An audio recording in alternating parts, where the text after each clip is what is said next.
دھرنے کی جو ہینڈلنگ ہے اس پر آپ وفاقی حکومت کی کارکردگی سے مطمئن ہیں، اور کیا واقعی خطرہ اب ٹل گیا ہے؟ شکریہ عادل، میں صرف حکومت وقت کی ہینڈلنگ سے مطمئن نہیں ہوں، میں تو ریاستی اداروں کی مس ہینڈلنگ پہ بھی پریشان ہوں۔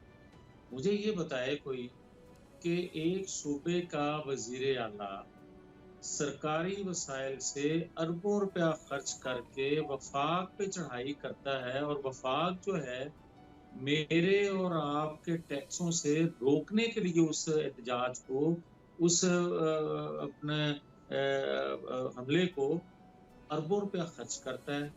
دونوں جانب میرے پیسہ خرچ ہو رہا ہے، 190 ارب ڈیلی کا نقصان ہو رہا ہے ریاست کو، اور یہ سلسلہ پچھلے 8 ماہ سے جاری ہے۔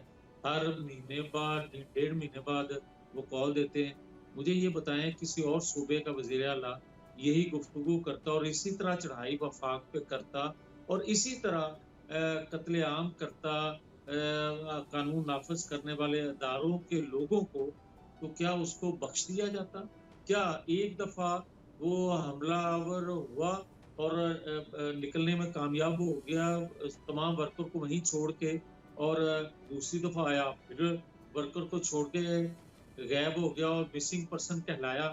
پھر دوبارہ بھائی آپ اداروں میں بیٹھے لوگوں کو جو آئین قانون کا تحفظ کر رہے ہیں، عملداری کر رہے ہیں، ان کا قتل کر کے آپ پھر بڑی آرام سے نکل جاتے ہو بشرا بی بی کو لے کے، اور ورکر جو ہے وہ وہیں آپ چھوڑ دیتے ہو۔ کیا یہ کسی اور کو سہولت ہے پاکستان کے اندر؟ نہیں ہے، تو پھر لاڈلا کون ہوا؟ سبسکرائب کریں اور بیل دبائیں تاکہ کوئی خبر رہ نہ جائے۔